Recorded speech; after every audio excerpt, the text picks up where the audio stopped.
한 주 동안 잘들 지내셨습니까? 아멘. 우리는 오직 예수 그리스도를 믿는 믿음의 종으로 온전히 세워져서 날마다 승리하며 좋은 날만 되시기를 바랍니다. 아멘. 오늘 말씀이 가장 주제적인 줄로 본다면 바로 10절이 되겠습니다. 우리 10절 같이 한 목소리를 한번 읽어볼까요? 시작. 이르시되 하나님 나라의 비밀을 아는 것이 너희에게는 허락되었으나 다른 사람에게는 비유로 하나니 이는 그들로 보아도 보지 못하고 들어도 깨닫지 못하게 하려 함이라.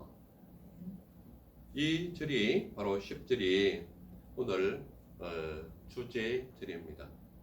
그래서 오늘 제목이 뭘로 되어 있습니까? 비밀을 아는 것, 비밀을 아는 것. 즉 쉽게 이야기하면 10절에 있는 가장 주제적인 것이 하나님 나라의 비밀을 아는 것이 너희에게는 허락되었다. 이 내용입니다. 지난주에 이어서 지난주에 비유했던 말을 비유의 뜻이 무엇이냐고 제자들이 예수님께 물으니까 뜻이 이렇다라고 설명하는 구절이 오늘 단락입니다. 그래서 오늘 제목이 바로 비밀을 아는 것인데, 비밀을 아는 것인데, 여러분들은 어떻게 생각하실지 모르겠습니다. 아주 친한 사람들만 끼리만 비밀을 공유하잖아요. 제가 아는 아주 어떤 비밀이 있습니다.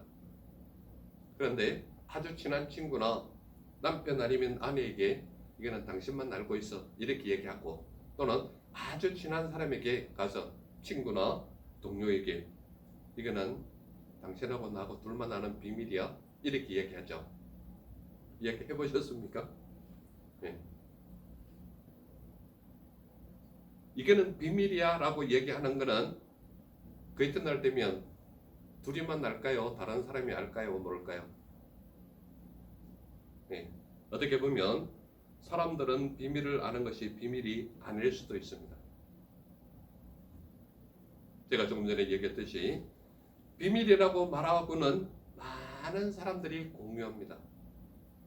즉 말하자면 나는 분명히 비밀이라고 이야기하고 단둘이만 얘기했는데 그 다음날 보면 벌써 몇몇 사람이 알고 있습니다. 그러니까 어떻게 보면 비밀은 비밀이 아닐 수 있다 이 말입니다.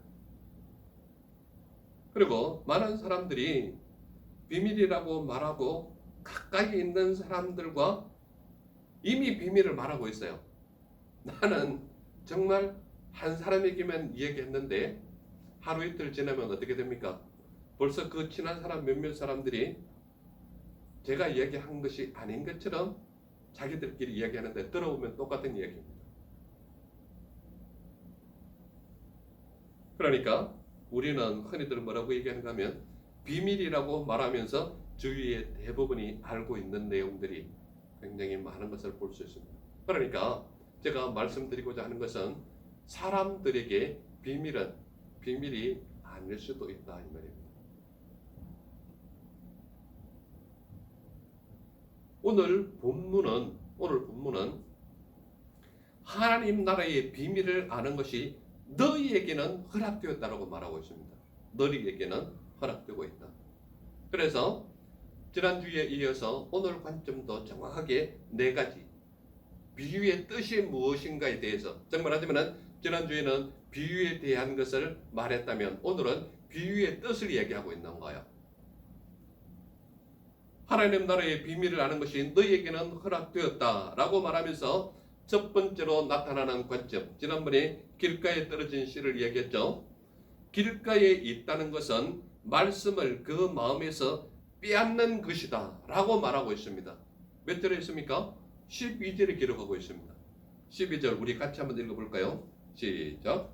길가에 있다는 것은 말씀을 들은 자니 이에 마귀가 가서 그들이 믿어 구원을 얻지 못하게 하려고 말씀을 그 마음에서 빼앗는 것이요. 자, 제가 결론적인 질문 하나 하겠습니다. 지금 이 첫 번째 관점에서 나타나는 길가 위에 있다는 말씀은 그 마음에서 빼앗은 것이다.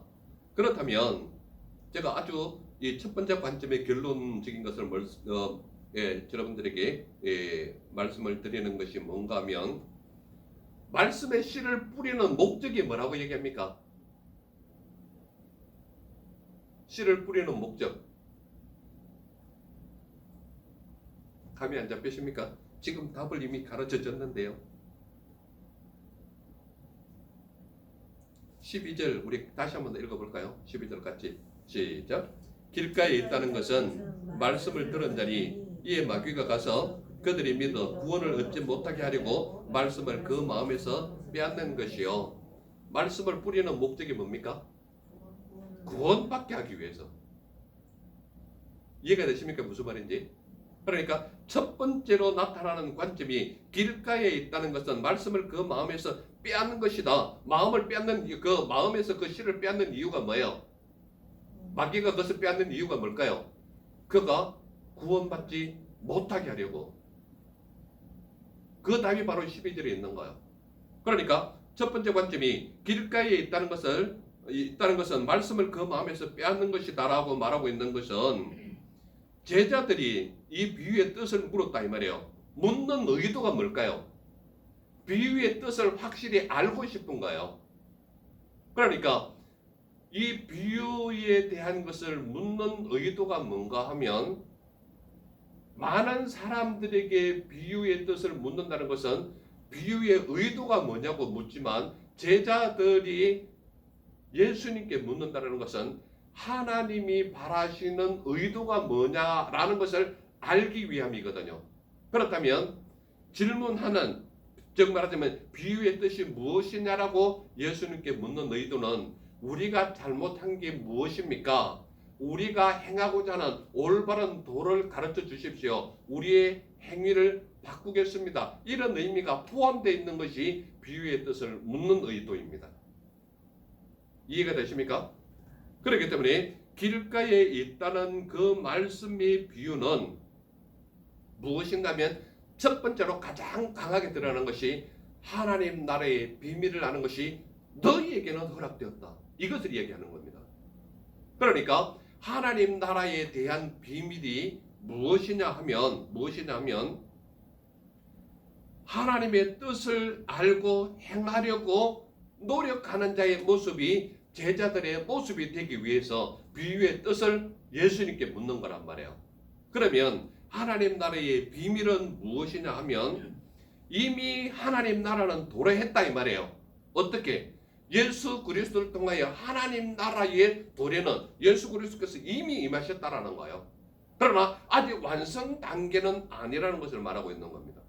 그래서 하나님 나라에 대한 비밀은 누구를 통하여만 알 수 있느냐? 하나님 나라의 하나님 말씀을 통해서만 알 수 있는데 하나님의 말씀으로 오신 분이 누굽니까? 예수님이시거든요.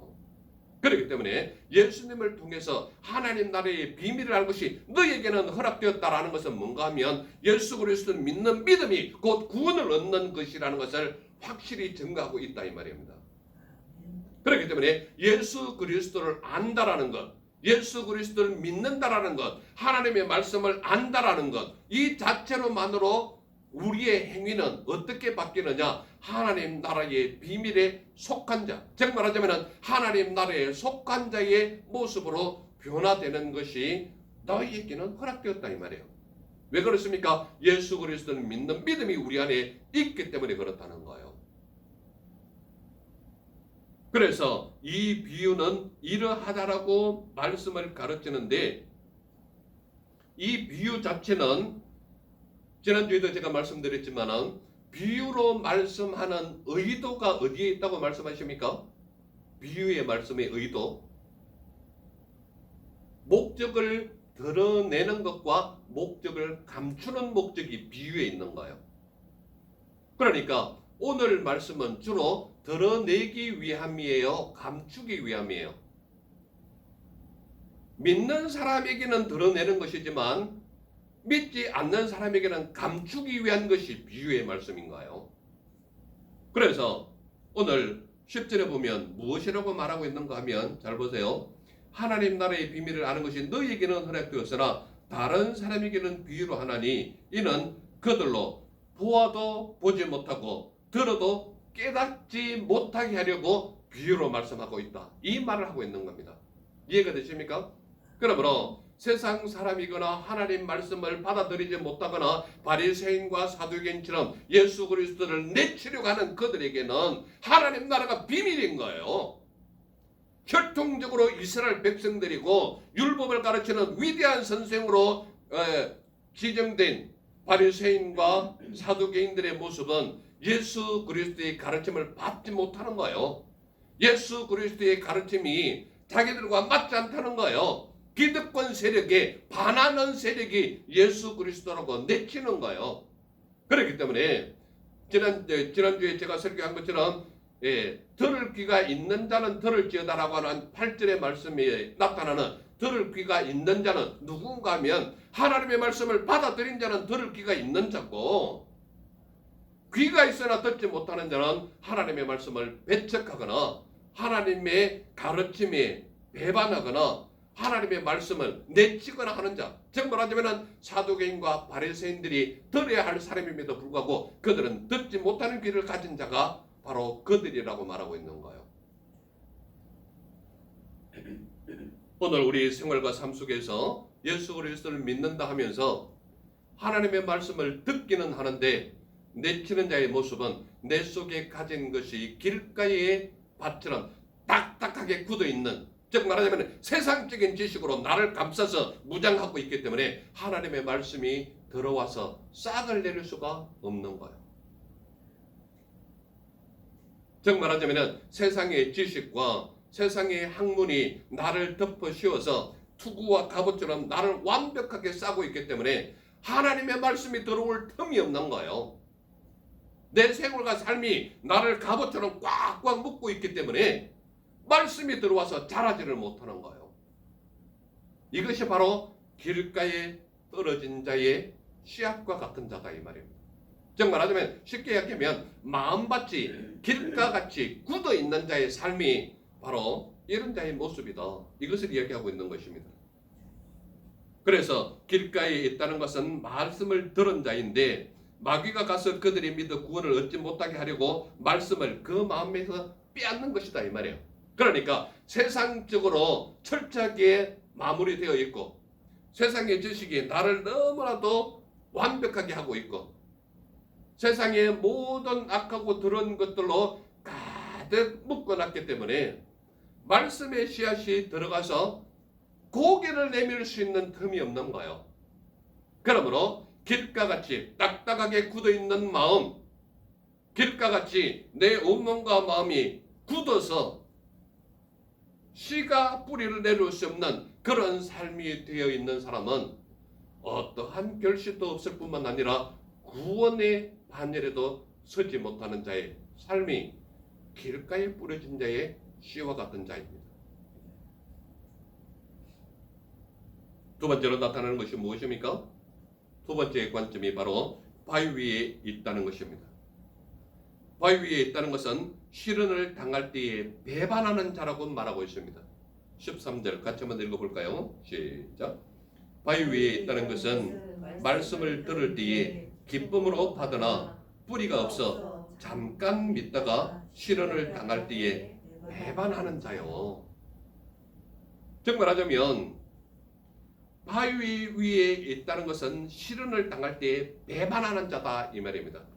여기에서 때라는 것이 우리의 말로 바꿔서 말하면 좀 이해하기 쉽게 시간을 말합니다. 시간을 때라고 얘기하는데 이 때는 제가 지난 교리 공부 때도 말씀드렸고 설교 때도 말씀했지만 시간의 때를 나타낼 때에 우리가 두 가지 의미가 있습니다. 하나는 카이로스, 하나는 크로노스. 이 두 가지 시간입니다. 크로노스 시간이라는 것은 자연적인 역사적인 시간의 때, 지금 우리가 살고 있는 이 시간의 흐름, 이 일반적인 시간을 지칭할 때 크로노스라고 얘기합니다. 그리고 카이로스라는 것은 하나님의 때, 하나님의 시간, 이것을 의미할 때 카이로스라고 얘기합니다. 그렇다면 여기서 바위 위에 있다는 것은 시련을 당할 때에 배반한 자다 이렇게 돼 있죠.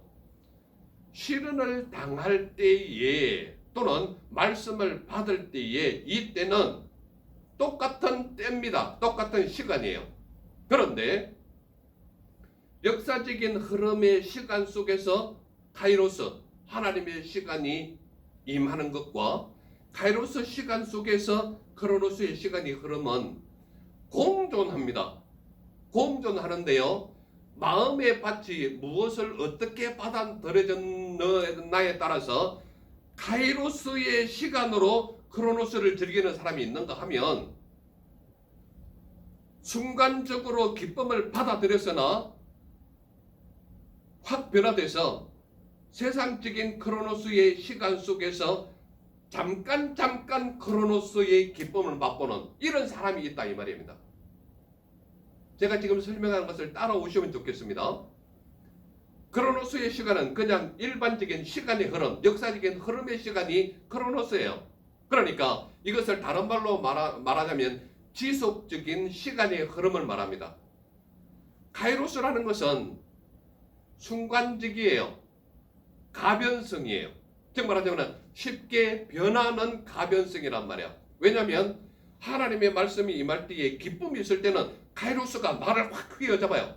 그래서 그 순간만큼은 하나님의 천국을 맛보는 듯한 기쁨에 젖어 있는 거예요. 그런데요, 크로노스의 시간에 카이로스를 잠깐 맛보고 크로노스적인 일반적인 시간의 흐름 속에 있다 보면 카이로스를 잊어버리는 거예요. 그래서 바위 위에 있다는 것은 시련을 당할 때에 배반하는 자다라고 말할 때에 바위 위에 있다는 것은 말씀을 들을 때에 기쁨으로 받아들이는 거예요.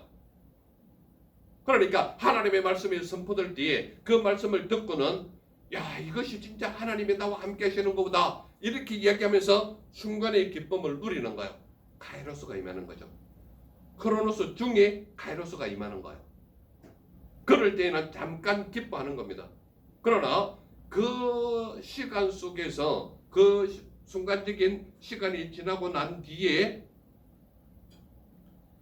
시련을 당할 때에는 배반한다. 이 말은 시련을 당하는 때는 크로노스적인 흐름의 시간 속에서 시련, 어려움이 나에게 올 때에는 순간적으로 받았던 카이로스의 기쁨이 사라지고 시련을 당하는 그 시간 속에서 크로노스의 시간의 흐름 속에서 시련을 당하니까 카이로스가 사라지고 없는 거예요.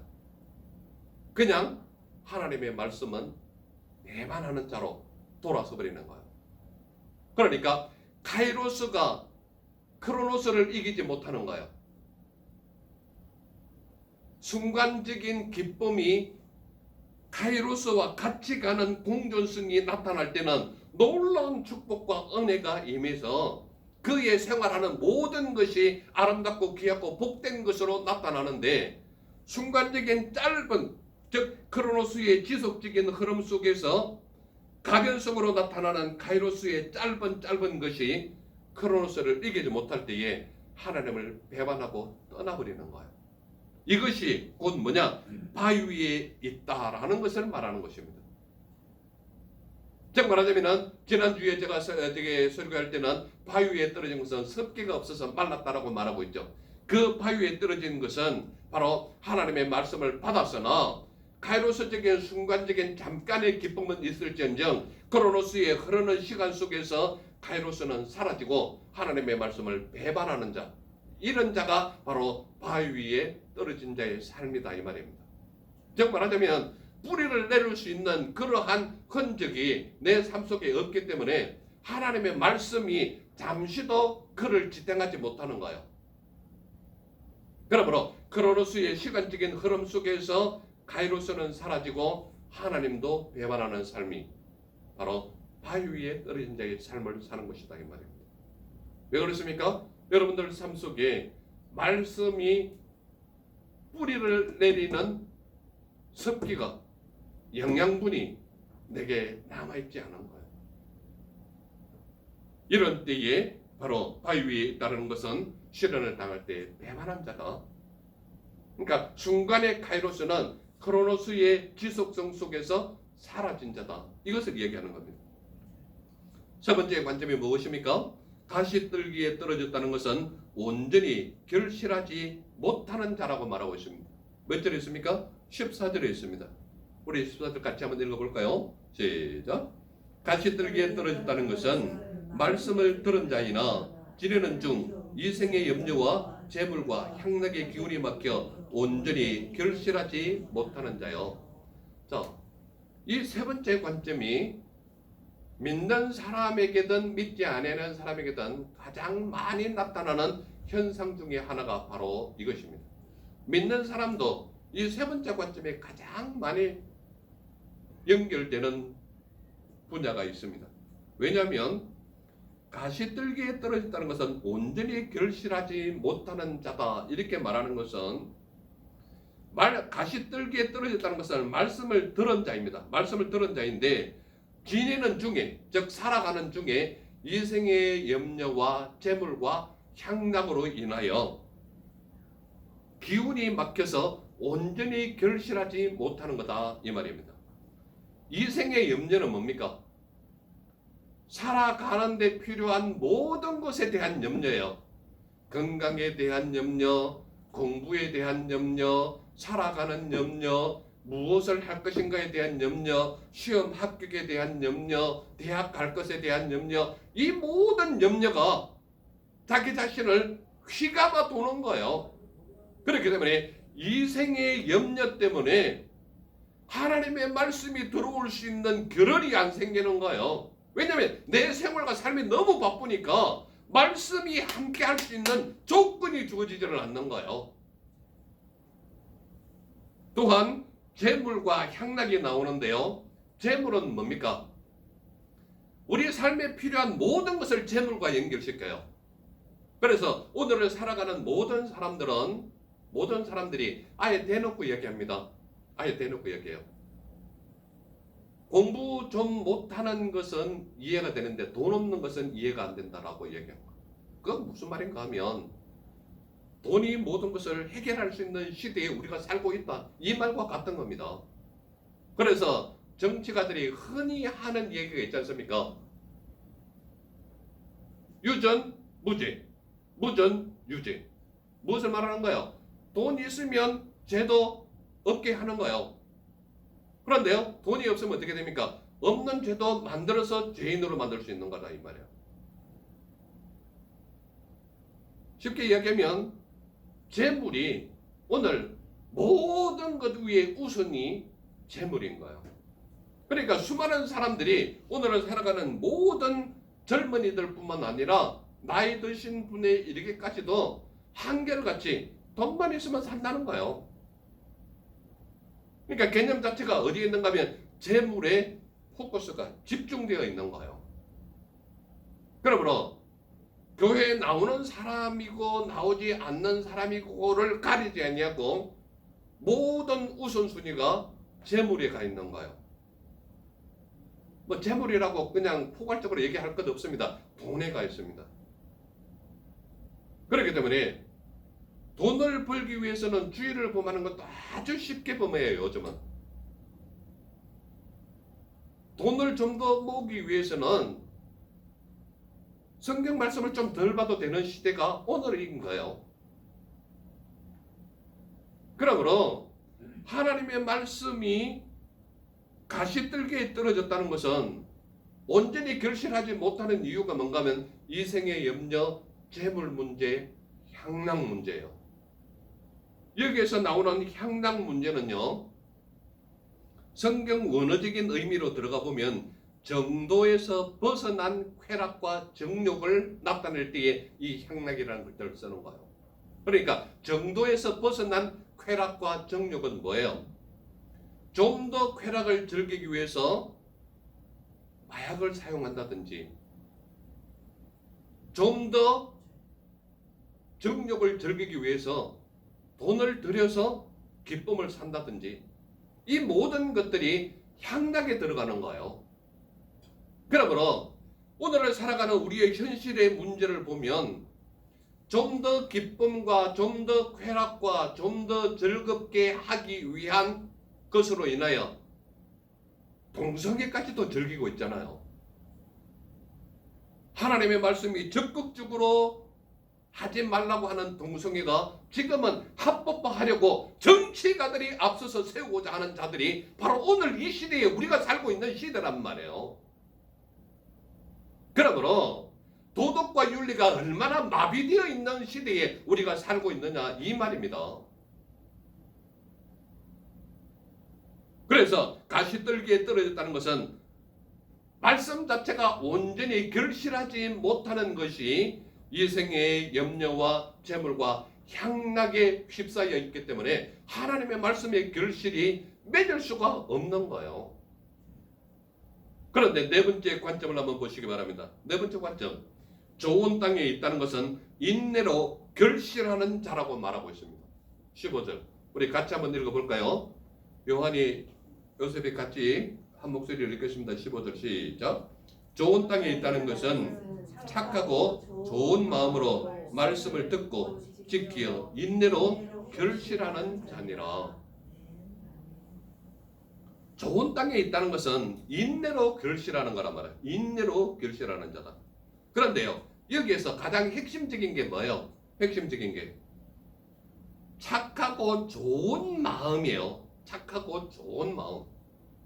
그러니까 말씀이 말하고 있는 것을 착하고 좋은 마음으로 받아들여서 인내하고 그 말씀을 지키고자 애쓰는 사람은 결실의 열매를 맺게 하는 게 좋은 땅이라는 것을 말하고 있는 거예요. 그러니까 좋은 땅은 여기 있다 저기 있다 말하지 마시고 내 마음이 착하고 선한지를 보셔야 되는 거예요. 즉 말하자면 하나님이 말씀하시면 적극적으로 순종하고 지키고 애쓰고자 하는 마음이 그 마음속에 있느냐를 봐야 되는 거예요. 그게 곧 좋은 땅이라고 말하고 있는 겁니다.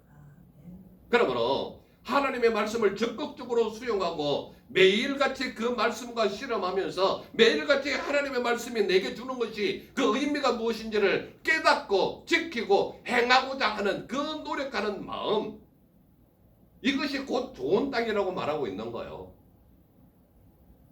그래서 하나님께서는 말씀을 주시는데 좋은 땅에 있다는 것은 인내로 결실하는 자라는 거예요. 그러니까 세상적인 그 어떤 어려움과 힘듦과 상황과 자연 환경 속에 있는 모든 것들이 나를 괴롭히고 열매 맺지 못하는 조건들이 수두룩하게 쌓여 있다 할지라도 인내하며 그 말씀을 받아들이는 순수하고 아름답고 좋은 마음의 틀을 가지고 있는 자는 결실하게 되어 있다. 그렇다면 저는 아주 간단한 질문 여러분들에게 한번 해볼까요? 사람들은 왜 하나님 나라의 비밀을 아는 것에 감동이 없을까요? 이 놀라운 말씀을 우리에게 주고 있는데 왜 사람들은 하나님의 비밀을 아는, 하나님 나라의 비밀을 아는 것에 감동이 없느냐 이 말이야. 왜 감동이 없을까요? 많은 사람들은 이 세상의 삶이 전부라고 생각하기 때문에, 즉 말하자면 죽고 나면 아무것도 없다, 죽고 나면 끝이다, 이런 주의이기 때문에 하나님 나라에 대한 비밀에 대한 감동 자체가 아예 없는 거예요. 즉 말하자면 모든 것을 누릴지라도 살아있을 때 누리는 것이 모든 것이라고 생각하기 때문에 하나님 나라의 비밀에 대한 감동이 전혀 없는 거예요. 그것을 바꿔 말하면 하나님 나라에 대한 기대감이 없다 이 말입니다. 그래서 하나님 나라의 비밀을 아는 것에 감동이 없는 거예요. 이 귀하고 복된 하늘에 신령한 은혜의 말씀을 들으면서도 감동이 없다면 내가 지금 길가의 밭인지 바위 위에 떨어진 마음밭인지 가시떨기에 떨어져서 지금 자라지 못하고 있는 것인지 여러분들은 점검해 보셔야 되는 거예요. 정말 좋은 땅이라는 것은 착하고 선한 마음으로 하나님의 말씀을 받아들여서 끈기 있게 인내하기만 하면 하나님의 100배의 열매의 결실을 맺게 하신다는 게 오늘 주된 목적이에요. 아멘. 이것이 바로 하나님이 우리에게 들려주시는 말씀이란 말이에요. 그런데 수많은 사람들은 왜 하나님 나라의 비밀을 아는 것에 감동이 없느냐? 기대가 없기 때문이에요. 많은 사람들은 보이지 않는 하나님 나라의 비밀을 아는 것에 대한 기대감이 없기 때문에 하나님 나라의 비밀을 아는 것에 허락되었음에도 불구하고 감동이 없어요. 기쁨이 없는 거예요. 사람들은 왜 하나님 나라의 비밀을 아는 것에 감동이 없는가 하면 예수님을 인격적으로 만난 경험이 없기 때문에 하나님 나라의 비밀을 아는 것에 감동이 없는 겁니다. 예수 그리스도를 인격적으로 만난 사람 중에 가마, 감동, 눈물 흘리지 않은 사람은 단 한 사람도 없습니다. 제가 늘 설교 속에 예화로 드는 인물 중에 한 사람이 바로 바울이잖아요. 바울은 다메섹 도성으로 신나게 달려갈 때에 뭐 때문에 달려갔습니까? 예수님을 믿는 믿음의 사람 쳐주기로 달려간 거예요. 그런데 다메섹 도성에서 전인격적으로 하나님을 만나니까 그의 인생 자체가 180도로 달라진 거예요. 그의 삶 자체가 얼마나 수많은 성경 서신을 남겼고 우리에게 큰 은혜를 주고 있습니까? 하나님을 전인격적으로 만난 사람은 가마 감동이 생활화되어 있는 거예요. 예수님은 우리에게 하나님 나라의 비밀을 비유로 말씀하신 분입니다. 어떻게 해요? 씨는 하나님의 말씀이라고 말하고 있습니다. 11절에 분명히 말하고 있지 않습니까? 씨는 하나님의 말씀이다.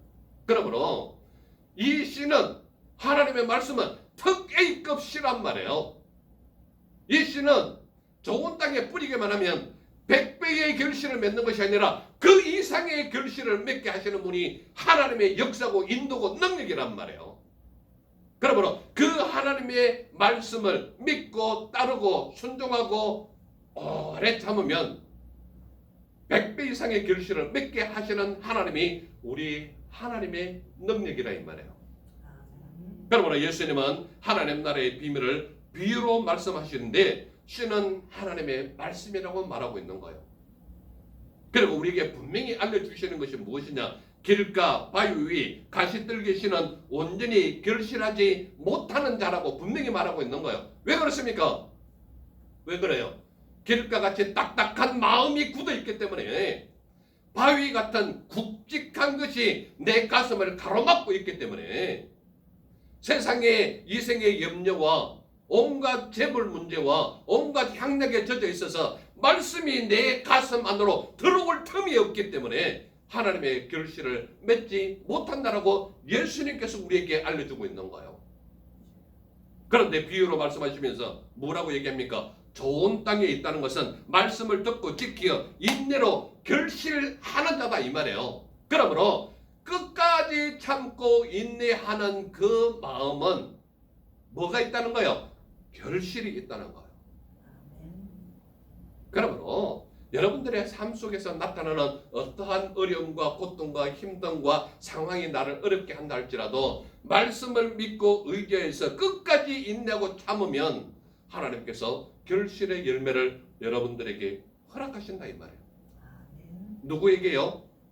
하나님의 말씀을 믿는 자에게는 너희에게는 허락이 되었다라고 분명히 말씀하고 있지 않습니까? 그렇다면 저와 우리 모두는 믿음의 사람인데 믿음의 사람은 어떤 사람이어야 하느냐? 믿음의 사람은 하나님 나라의 비밀을 아는 자의 삶이 되어라 이 말을 하고 있는 겁니다. 그러면 저희 보고 어떻게 살아라고 말씀이 말하고 있는 겁니까? 우리에게 가장 강력하게 얘기하는 게 바로 이거예요. 착하고 좋은 마음으로 말씀을 듣고 지키어 인내로 결실하는 삶이 너희의 삶이 되어라 이 말을 하고 있는 겁니다. 이해가 되십니까? 그러므로 착하고 좋은 마음이다 이 말은 뭐예요? 하나님의 말씀을 듣고 지키고 인내하여서 하나님의 말씀의 결실을 눈으로 보고 확인하고 체험하는 자의 삶이 너희의 삶이 되어라 이 말을 하고 있는 겁니다. 또한 하나님 나라의 비밀을 아는 것이 허락된 자의 삶이 너희의 삶이기 때문에 마음 놓고 하나님의 말씀을 즐기라 이 말이에요. 쉽게 이야기하면 하나님을 누리는 자의 삶이 너희가 되어라 이 말을 하고 있는 겁니다. 100배의 결실을 맺게 하는 것은 누가 맺게 한다는 거예요? 하나님이 하시는 것이거든요. 그렇기 때문에 우리의 삶은 하나님을 누리는 삶이 되어라 이 말이거든요. 우리가 오후에 교리 공부하면서 늘 제가 강조하는 게 뭡니까? 가장 이 세상에서 누릴 수 있는 최고의 기쁨이 뭐냐? 하나님을 누리는 삶이 가장 큰 기쁨이라고 말하고 있잖아요. 그러므로 오늘 우리에게 말씀하는 것은 하나님 나라의 비밀을 아는 것이 너희에게는 허락되었기 때문에 허락된 자의 삶은 하나님을 누리는 거예요. 하나님을 누리는 것보다 더 큰 기쁨은 이 세상 어디에도 없는 겁니다. 그러므로 여러분들의 삶 자체는 다른 것 때문에 기뻐하는 것이 아니라 하나님을 누림으로 인하여 진정한 기쁨을 누리는 삶이 우리의 삶이 되어야 된다. 이 말을 하고 있는 겁니다. 그리고 우리에게 분명히 10절을 통하여 가장 핵심적인 것을 가르쳐주는데 뭔가 하면 허락된 말씀을 듣고 보고 깨닫는 삶이 너희의 삶이 되어라. 이 말을 하고 있는 겁니다. 놀라운 은혜의 말씀이죠.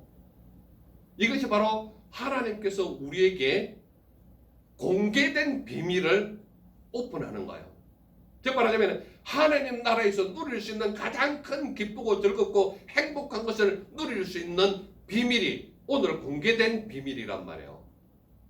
그러나 이 비유의 말씀은 분명하게 말씀하지만 믿음을 가진 자에게는 허락된 말씀이지만 믿지 않는 저들에게는 차단된 비유의 말씀이 오늘 우리에게 들려주는 이 말씀이란 말이에요.